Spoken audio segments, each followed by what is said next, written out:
You know, the guitar is a lot of things. It's romance, it's mystery, it's physics, it's acoustics, it's engineering, it's art, it's architecture, it's metal, it's wood, it's bone. It's a lot of things. But at bottom, as a musical instrument, it's an air pump. That's really all it is. So insofar as one's work with the air pump, one needs to figure out how to make it a successful musical instrument, which means it has to be an air pump that's efficient, that pumps a lot of air for the amount of energy the strings bring to the system. There's a finite amount of energy with the guitar compared to the violin, where people can, saw away until their arm falls off. But energy management in this subtle air pump is what has occupied most of my waking hours for many, many years. And there are different things that come into play in dealing with that. Of course, there are the choices of woods. Everybody deals with that and comes to some arrangement as to which ones they prefer. I am prejudiced toward woods that have the best stiffness to weight ratio that I can find, which means lightweight but very stiff. There's also a quality that scientists call Q, which has to do with liveness. For a long time I thought Q stood for some very abstruse scientific piece of nomenclature, but it stands for quality. So I just think that's funny. So a wood with a high Q would have high quality and would be very vitreous, would be very live, and take incoming energies from a tap and use them to make mechanical movement which would excite air and which would be heard as sound. Now, traditionally, Brazilian rosewood is the wood of choice for guitar sides and backs. It happens to have a very high Q. Before Brazilian rosewood was used for the making of better guitars, it was used in the making of marimbas, xylophones. I mean, just a piece of wood that carries a musical note. That's pretty amazing, I think, when you think of it. I have some samples of Brazilian rosewood here. This is a Brazilian rosewood back. Now, there's nothing mysterious about this. It's just a plate of wood that's more or less guitar-sized and shaped. There's no bracing on it. It's book-matched, which is the typical arrangement. But this wood has vitreousness and liveness to a degree that puts most others to shame. I'll illustrate by just tapping it. Now, tapping is sort of an art form unto itself. Some people really believe in it, some people really don't. Some people are confused by the fact that you get vastly different tones depending on how and where you hold it and tap it. The important thing is to ascertain whether or not the wood has tapping or ringing potential. The rest will take care of itself. But this is, again, nothing disguised, nothing going on.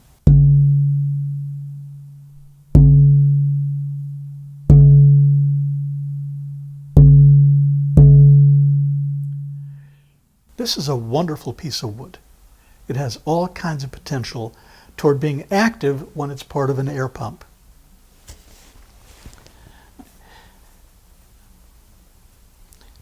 There's a whole spectrum of woods one can use.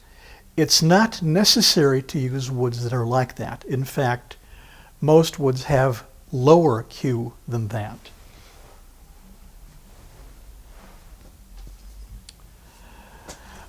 Ranging through all kinds of intermediate degrees and grades to something like this. This is a piece of very attractive maple. It's got some spalting on it and some coloration. But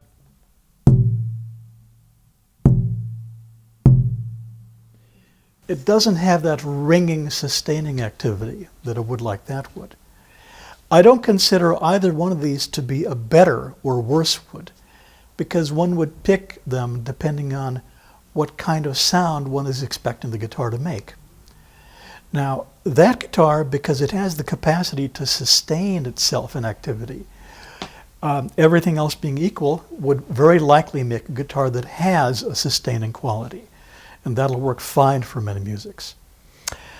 This would make a sound that is characterized by a much more dead and deadening response. This piece of wood is softer, spongier, and will absorb energies. And if you wanted a guitar that had a bright, quick, rapidly decaying, zingy sound, flamenco, certain kinds of jazz, this really would be a wonderful choice for that.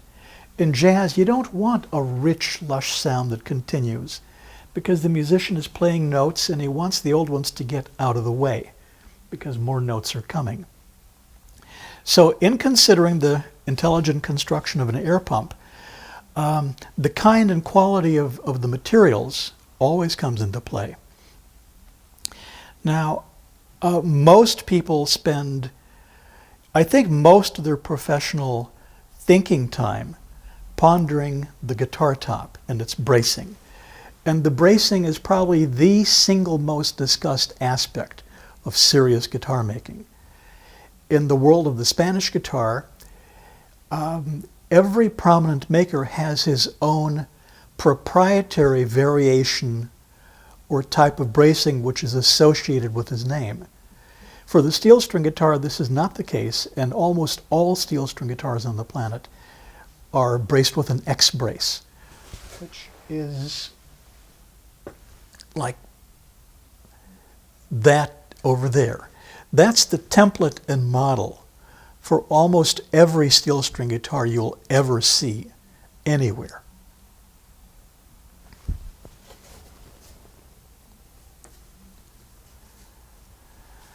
So the bracing is something that people occupy themselves with quite a lot. People vary it, people scallop the braces, they arrange them differently, they carve them, profile them, and in so doing they pretty much ignore the back. But my thinking is different insofar as that I want to recognize that the back makes a contribution. Now, you can discern that pretty easily by taking any guitar, taking your own guitar. I have a guitar that I'm in the process of building here. You can see it's the sound box shell without the neck yet.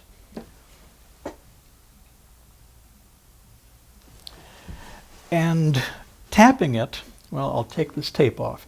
I put tape on these because I like to protect the faces, because there's so much handling of these things. And in any event, that can be edited out, I'm sure.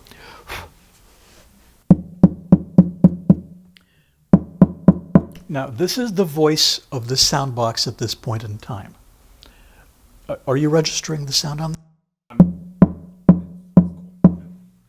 All right. Now, if we take a closer look at this, we will see that this is the voice of the sound box looked at from a particular point of view. I'm tapping on the top. The path of energies in the sound box is that the top becomes activated from the strings. This activates the air mass, which activates the back, which then in turn activates the air mass and the top. And the sound energies bounce back and forth. Some of that sound activity is released through the sound port, and others are bounced off the exterior surfaces. But there's a lot of bouncing around activity, and the back necessarily is involved in that. How do we know that?